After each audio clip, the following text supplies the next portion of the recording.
एक भाई ने बड़ी जिज्ञासावश अपने को था, बोला भाई मन तो डरते डरते फोन करे था, अब कदे तुम ना बात करो। मगर भाई ऐसा कुछ नहीं है, खूब भाई खुले दरबार है। दरबार है, आराम से करो अपना, कोई समस्या है कोई समय होगा तो जरूर आपने जब हमारे द्वारा कुछ होगा तो जरूर बताओगे। बिल्कुल। तो प्रश्न ये था कि तप बड़ा है, तप बड़ा है या फिर भगवान की भक्ति? अच्छा, भक्ति बड़ी है या तप? हाँ, ये प्रश्न है। देखो तप जो है ना, वो है एक अपना आत्मा को कष्ट देना, तप शास्त्रों में वर्जित है। भगवान की भक्ति जो है ना, वो बड़ी है। क्यों कि तप या तो जल में तपया जाएगा, हाँ सही है, या धुनिया के विचार तपया जाएगा। तो उसमें यो जीव को हो, आत्मा को हो, परमात्मा को हो, उसको कष्ट बहुत होता है। हाँ जी। और भक्ति जो है वो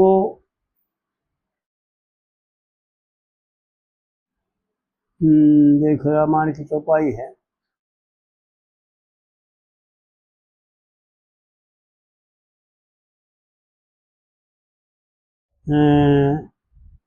भक्ति स्वतंत्र सकल गुण खानी, पर बिन सत्संग ना पावत प्रेम। पुण्य पुंज बिन मिले ही ना संता, और बिन सत्संग संसरती ना बनता। संशयों का नाश नहीं होता। किसी विद्वान पुरुष का साथ करो। और पंडित जी ने तो गजब की बातें, पंडित जी ने एक एक बात का खुलासा कर रखा साहब जी। विषय भोगते विष्टा भोगी, तके बड़ा तलक भी करते जी। और श्रेष्ठ चीज दुनिया में तप है, जो मार्ग सर चलते, जो अपने धर्म पर चलते हैं, यो तप सबसे बड़ा है। अगर दुनिया में तपना या आत्मा को, शरीर को कष्ट देना, अपनी आत्मा को कष्ट देना, यो पाप है, ऐसा शास्त्रों में वर्जित है जी। वो तप करो जो तप है। विषय भोग तो विष्टा भोगी, तथे बड़ा तलक भी करते, और श्रेष्ठ चीज दुनिया में तप है, जो मार्ग सर चलते, यो तप है जी। जो मार्ग पर चलना। और तप से अंतःकरण शुद्ध हो, ऐसा है ना जी। तप से अंतःकरण शुद्ध हो, फिर दुख दे ही के टलते। और जब अंतःकरण शुद्ध हो जाए, फिर आनंद, प्रेम आनंद के रंग खिलते जी। ऋषि महात्मा बड़े बड़ों का कहन बजाना चाहिए जी। तो तप जब बड़ा है, जो तप का बढ़कर है। और जो हठ योग करते हैं ना, वो परमात्मा को प्राप्त कर लेते हैं। लेकिन जब ये विषय निवृत्त करने के लिए, जो तप है ना, वो विषय को निवृत्त करने के लिए 5 धूणिया में तपना, या जल में को के भी में खड़ा हो जाना, वो विषयों को रोकने के लिए तप किया जाता है जी। लेकिन किसी समझदारों का साथ करके, अच्छे पुरुषों का साथ करके, और अच्छी बात जान करके, और मार्ग से चलना जो है ना, ये सबसे बड़ा तप है। और इसी से परमात्मा की भक्ति भी है, क्योंकि परमात्मा का आधार होगा, आसरा लेगा, जब यो मार्ग मिलेगा। तो वैसे तो तप है बड़ा, लेकिन तप वर्जित है। वो तप बड़ा है जो मार्ग से चलना जी। और वो भक्ति बड़ी है जो विषय निवृत्त देशों से उपरम होकर के करना। वो भक्ति ना, तो दोनों चीज, जो विषय की आस रहेगी ना, इच्छा रहेगी ना, वो कामना रहेगी ना, तो भाई बीज का नाश नहीं हो सकता। एक शब्द गाया करते हम जब, उसमें कभी माँ था आखिरी में, धा लगी बेली जली, यानी आग लग जाएगी तो बेल भी जल जाएगी। धा लगी बेली जली, होया बीज का नाश, और जामन मरण सब मिट गए, यूं कह गे रविदास। तो जब तक हमारे शास्त्र भी बताते हैं विज्ञान रूप की अग्नि बिना कर्म का ढेर चलेगा, और पंडित जी ने ही बता दिया जी। लेकिन तप जो है ना, वो आत्मा को दुखी करना होता है, और है केवल विषयों के त्याग के लिए, क्योंकि शरीर अंतःकरण पवित्र करने के लिए ही तप किया जाता है। लेकिन अंतःकरण तप करने का, पवित्र करने का तरीका दूसरा अपना है, उसमें भक्ति मार्ग है। तो भक्ति मार्ग सर्वश्रेष्ठ है। भक्ति स्वतंत्र सकल गुण खानी, पुण्य पुंज बिन मिले ही न संता, और बिन सत्संग संसरती ना बनता। संशयों का नाश जब तक नहीं होता, जब तक अच्छे पुरुषों का संग नहीं किया था, सत्संग नहीं छेड़ा था। और दूसरी बात ये भी है कि भक्ति करने में कुछ परिश्रम उठाने की जरूरत नहीं, इसलिए भक्ति श्रेष्ठ है। सब श्रेष्ठ नहीं है, सुलभ भी है और श्रेष्ठ भी है। हाँ, सुलभ भी है, श्रेष्ठ भी। और तप करने में तो भाई आत्मा को मारना होता है, वो शास्त्रों में तो है वर्जित। अग्नि के बीच में बैठना, यानी किसी प्रकार का भी शरीर को कष्ट देना, भूखा रहना, ये व्रत भी केवल इतना करना है कि 2 टाइम का या 1 टाइम का, जिससे शरीर की शुद्धि होती रहे, शरीर की शुद्धि के लिए, यानी पेट को की बीमारियों को दूर करने के लिए। नहीं तो ये भी वर्जित है। तो लंबा तप करना वर्जित है। भक्ति स्वतंत्र है भाई, कद्दे भी कर ले, रात में कर ले, सुचा कर ले, बैठा कर ले, नहाए कर ले, बिना नहाए कर ले, उस परमात्मा की शरण 24 घंटे ग्रहण की जा सकती। चाहे टट्टी होते वाणा कर ले, कोई दिक्कत नहीं। बिल्कुल। तो भक्ति बड़ी चीज है, तप बड़ा एक बहुत छोटी चीज है, और मूर्ख बेसमझ करते हैं तप। नहीं तो जो समझदार है ना, वो तप नहीं करते। वो तो इस बात पर विवाद हो सके है, इस बात पर मका विवाद हो सके हूँ तो। हाँ, बीमारों को शरीर खत्म हो जाता है। नहीं कई तो मन को जी मका विवाद हो सके है इस बात पे। हाँ, अच्छा। कई जो महाराज जी हैं नगरी में, ये भी हठ योग कर रहे हैं। देखो, हठ योग करना केवल बात तो एक कहे दोनों आज। हाँ जी। चाहे ईश्वर की शरण ले ले, और चाहे हठ योग कर ले, यानी विषयों से उपराम होना। हाँ जी। विषयों से दूर होना, निमृत होना, और वो सुलभ तरीका अगर है तो उससे चलो, और वो बड़ा भी है जी, और आराम से हो भी जाएगा। शरीर कैया के शरीर छूट जाते हैं। हाँ, सही बात है। किन्नम हो जाते हैं, गड़ जाते हैं, सड़ जाते हैं, गल जाते हैं, मर जाते हैं। तो हठ योग शास्त्रकारों में वर्जित है। और भक्ति 24 घंटे स्वतंत्र है, किसी वक्त भी कर ले, कहीं भी कर ले। काल बेकाल त्रिकाल सु, राम भजे तो मंगल दस जी।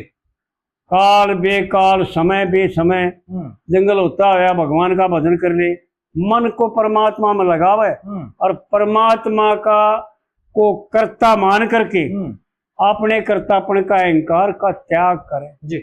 2 बात बड़ी इसकी बाधक है। एक तो इसकी फल की इच्छा, कि भाई अमुक कार्य करूंगा, अमुक दान दूंगा, अमुक ये करूंगा जी। तो इसका यो फल मिलेगा मेरे को। एक तो फल की इच्छा और एक कर्तापन का अहंकार जी। ये सबसे बड़े बाधक हैं। इनका त्याग कर देवे, कर्ता परमात्मा को माने और उस जब भी तावड़े से तावड़ा काम बनेगा जी। अगर देर नहीं लगेगी, चाहे वो पढ़ा लिखा हो चाहे अनपढ़ हो।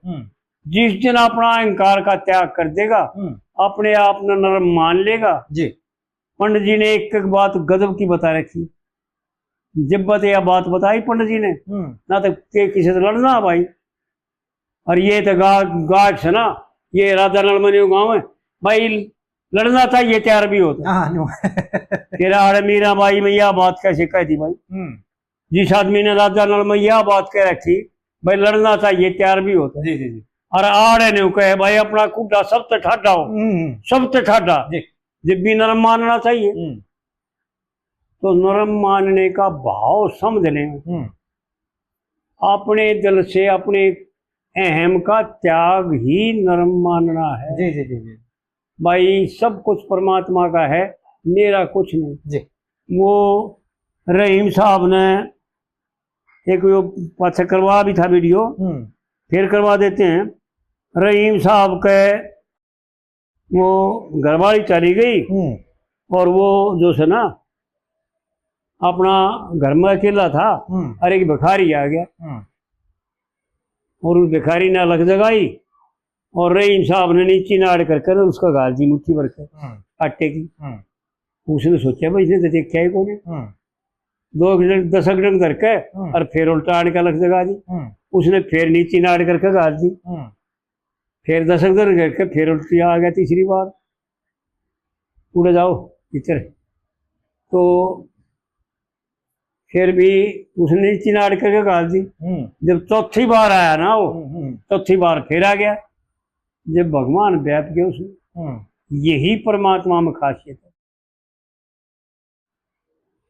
कि जब अनरीति होती है परमात्मा वहां पर प्रत्यक्ष हो जाता है।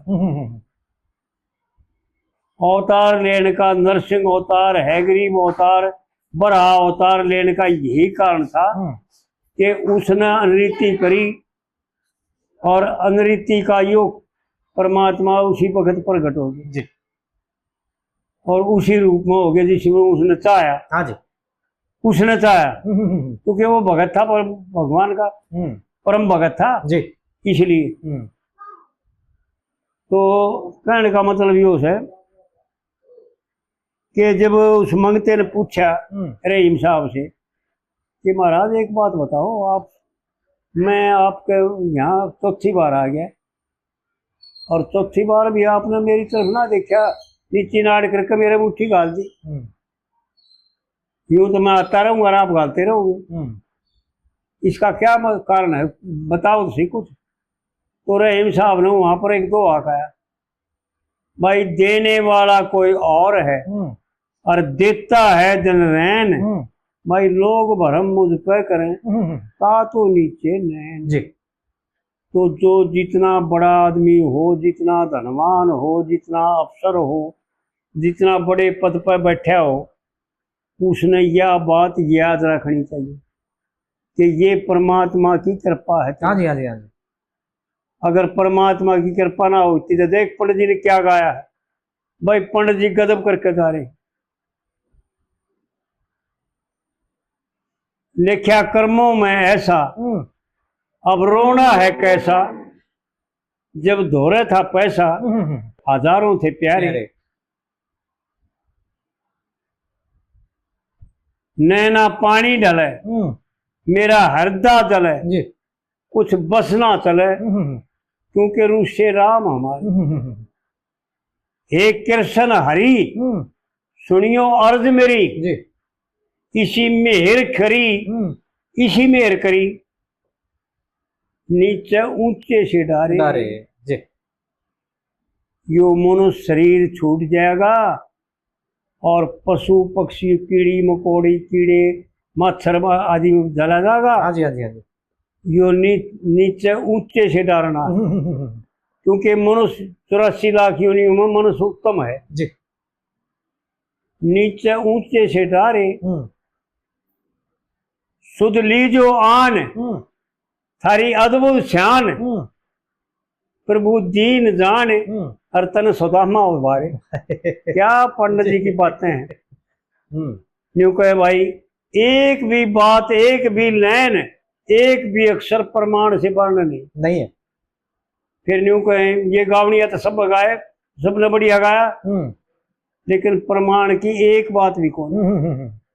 जैसे ये देखो एक एक अक्षर प्रमाण में है जी। तो इस प्रकार से जो है ना भाई, जब अपने अहंकार का त्याग कर देगा ना, वो ऊपर से नीचे नहीं गिरेगा, क्योंकि उसका परमात्मा कर्ता बन जाता है। और जिसका परमात्मा करता है और जो सोम करता है, बस यो एक फर्क है।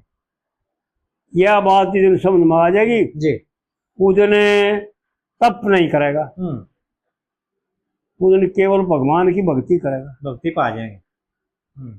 भक्ति के प्रश्न तो यो है था भाई। हाँ जी, हाँ जी, हाँ जी। तो कहने का मतलब यो है, समझ में आ गई होगी भैया कि मैं कि भक्ति सब तरह से स्वतंत्र भी है जी, और तब परतंत्र है जी। जो परतंत्र और स्वतंत्र में अंतर है ना, उतना है अंतर भक्ति और तप में है।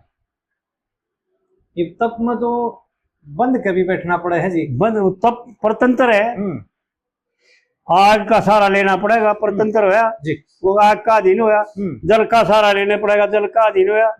भाई रोटी ना खागा दान का अधीन होया। वो तप परतंत्र है और भक्ति स्वतंत्र है जी।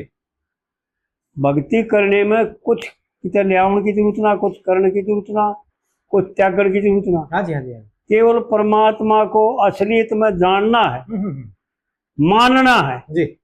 और अपने अहंकार कर्तापन का, अहंकार का त्याग करना है। उसी वक्त भक्ति लागू हो जाती है जिस वक्त अपने कर्तापन के अहंकार का कर्तापन के अहंकार का और फल की इच्छा का त्याग कर देगा जी। फल भी परमात्मा का और कर्ता भी परमात्मा है। हाँ जी, हाँ जी। भाई जो करेगा वो फल भी लेगा जी। तेरे ना तू करता और ना तेरा फल में अधिकार। कर्मण्य व अधिकार उससे माँ फलेशु कदाचिन। यह भगवान आड़े यह है बात दर्शाना चाहता है कि कर्म तो करे लेकिन फल की इच्छा मत करे जी। फल में मेरा अधिकार है, फल का मालिक मैं हूं जी। तने दूंगा कि ना दूंगा ये मेरी मर्जी की बात है।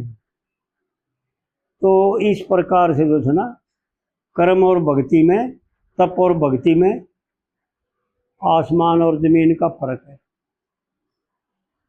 एक छोटी ही बात और जोड़ दें इसमें। हाँ बोलो। ये कितने भी चार आदमी बैठे हो, लोगों का भाई बहुत माड़ा टाइम आ गया।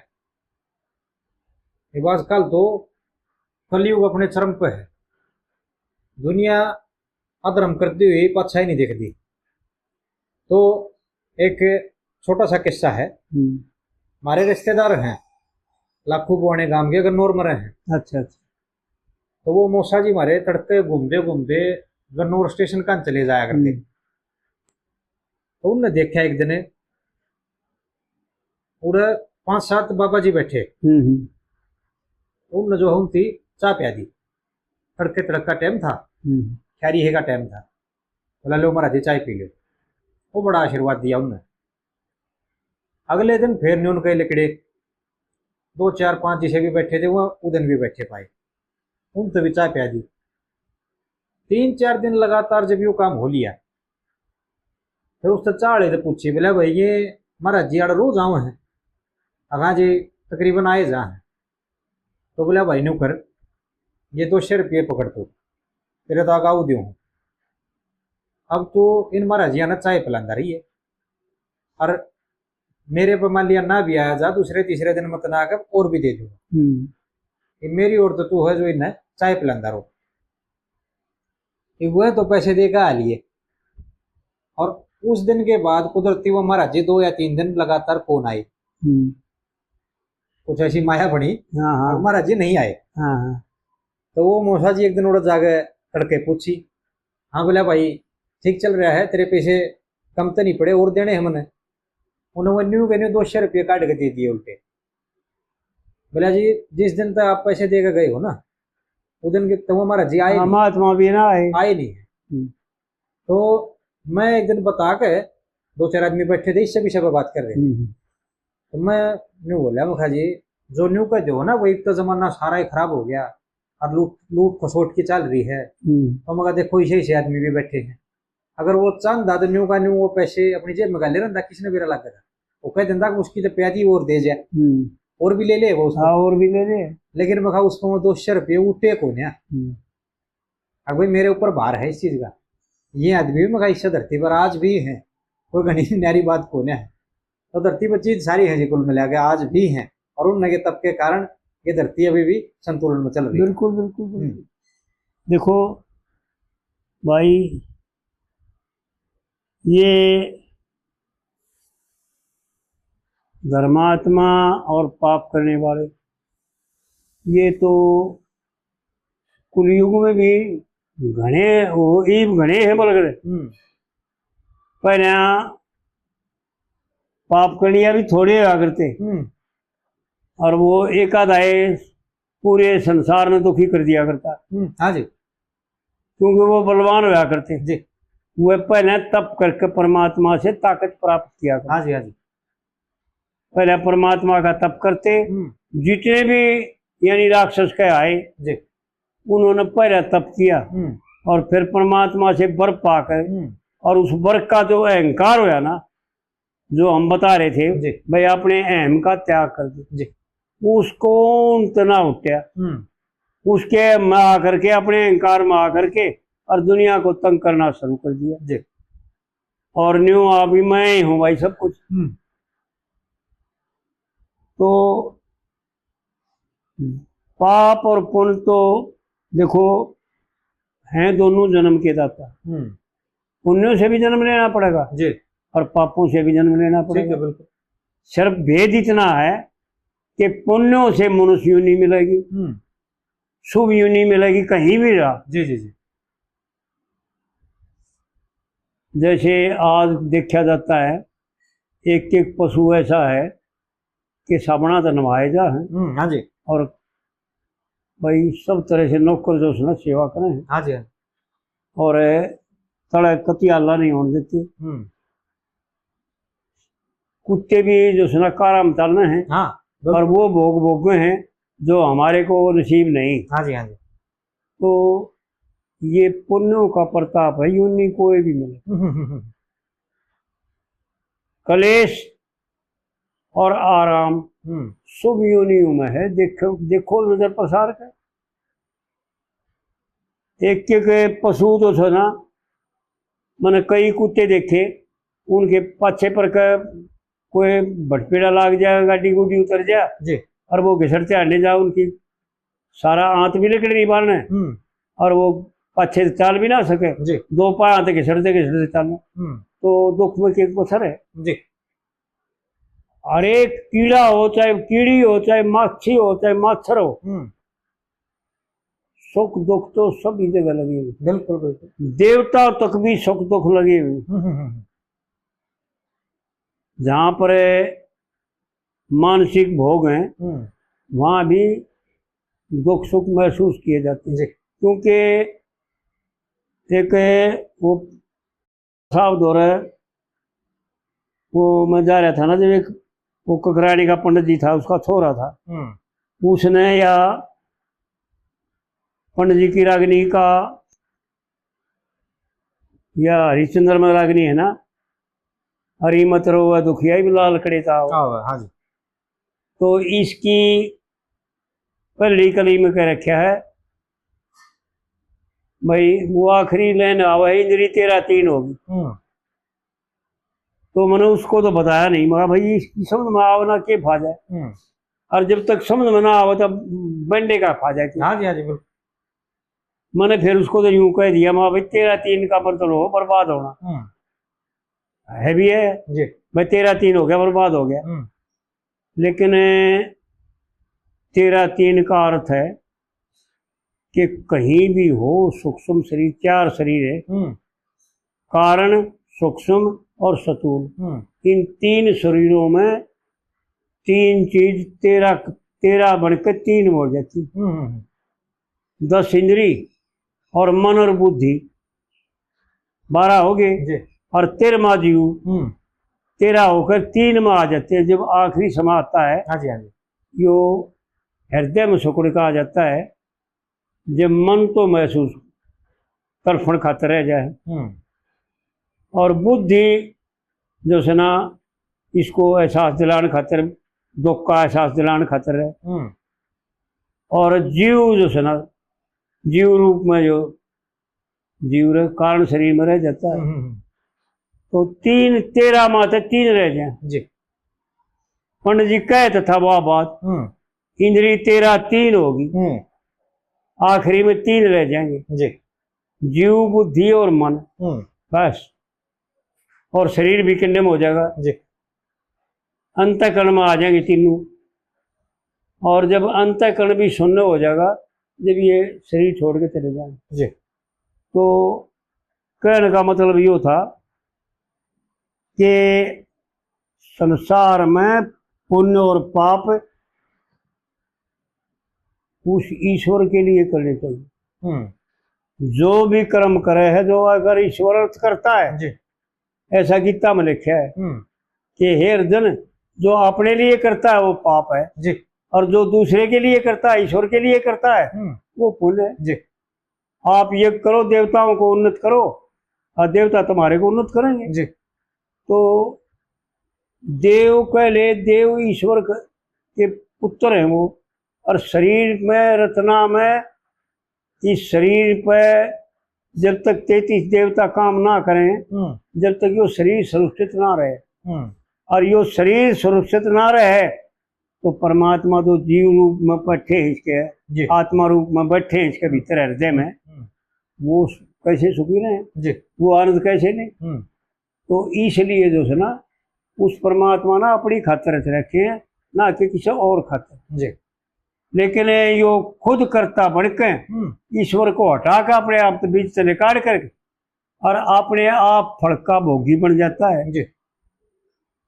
और आप करता बन जाता है। करता भोगता मैं करने से तेरे बंधन फांस गली जाएगी। यो जन्म और मरण का बंधन फांस है जी। तो पुण्य हो चाहे पाप हो, अगर ईश्वर के लिए करता है तो वो जन्म के हेतु नहीं बनेगी जी, क्योंकि ईश्वर में चले जाएंगे। पापों को भी ईश्वर ग्रहण करता है, सर्व पापों का नाश कर देता है जी, जो उसके अर्थ करे जाए। लेकिन अपना कर्तापन का अहंकार त्याग कर दिया। असल में भगवान ने शास्त्रों में, गीता में ऐसा लिखा है कि जब यो अपने कर्तापन का त्याग कर देगा ना, जब भगवान गलत काम इससे होना नहीं। हाँ जी, हाँ जी, बिल्कुल ऐसा लिखा है शास्त्रों में। यो श्रेष्ठ कर्म करा होगा, विहित कर्म करा होगा। और विहित कर्म जो है ना, भगवान का आदेश है जी। संतान उत्पन्न करना भी भगवान का आदेश है जी, जी, जी। भाई खाना भी भगवान का आदेश है, भाई नहाना भी आदेश भगवान का आदेश है जी, जी, जी। भाई सोना भी भगवान का आदेश है जी। और परिश्रम करना भी भगवान का आदेश है। हाँ जी। भगवान ने वो विधान बना रखा है और पंडित जी ने बताओ उनमें घाट निकाली। एक एक बात एक एक जगह, सारी बात एक के बताई जा जी, जी, जी, जी। पर मौके मौके पर बताते रहे। हाँ। निपट अंधेरे कमरे में एक बीज दबा कर रखा और 4 अरब 33 करोड़ वर्षों में जाकर पक्या। कितना समय चाहिए जी। और हुई ना वो धी पूरी, इतने ना तोड़िया ना तक्या। और जो कानून बना दिया हर ने, वो जाता नहीं ओला क्या। तीनों कहे भाई गाया तो सपना है, पर देखो क्या बताया है, यानी एक अक्षर भी शास्त्र तो बढ़ने होते। अटल नेम का पालन करके दिया पर्ण पुगा माली ने जी, जी, जी। माली वो परमात्मा। तो उसके नेम के अनुसार जो चलने वाले हैं ना, वो जन्म से रहित हो जाते हैं। दुखों से ऊपर उठ जाते हैं। जी। उनको कोई दुख सुख नहीं व्यापता। देखो शरीर में तो आते हैं दुख सुख, क्योंकि जो पाचक रखे हैं ना उनका दुख सुख तो शरीर में आता होगा, जी। लेकिन जब वो ऊपर उठ जाएगा ना तो उसने महसूस नहीं होता। जी। सुख सपना दुख भलभला और दोनों एक समान, भाई सबका आदर कीजिए दो भेजे भगवान, ये नानक साहब की वाणी है। जी। तो इस प्रकार से जो है ना वो सबको बराबर मानता है। और ऐसा पंडित जी ने भी गा रखा है, जब ज्ञान के निशाने लाकर पुण्य नहीं पाप किया। क्या बात। ना पुण्य रहता है ना पाप रहता है। ज्ञान के निशाने लगन का मतलब ये है, जब यह बात जान लेगा ना कि मैं करता नहीं हूँ और ना मन फल की इच्छा जरूरत, क्योंकि मेरे को जरूरत को ना मैंने क्या है, बिल्कुल बिल्कुल निरिच्छा हो जाता है, निर्कामना हो जाता है। जब ज्ञान के निशाने लग पुण्य नहीं पाप किया और मान ना गुमान दुख सुख सम जान लिया बराबर है जी। और बिना खाए पिए जिए तो इस जीव का आराम। जो कहें भाई गाँव में तो सब है भाई, अरे गान का तरीका हो क्या गा रहा है जी। इस संसार का वर्णन तो हम दिन रात ना ये ना कर्म करा यो देख दे रहे हैं इन ओत प्रोत रहा। बिल्कुल बिल्कुल। और ये उन्हें गाए कि इनको महत्व देने की क्या जरूरत है। सही बात। महत्व तो हम दे के न दुखी हो रही है। पंडित जी की बात न समझ गए, इनको महत्व, इनका अनादर करो जी, इनका त्याग करो, इनको ईश्वर में अर्थ करो जी, ईश्वर से जोड़ दो इनको, उस दिन सुखी हो जाएगा। सही बात। तो भाई इस तरह बात है जो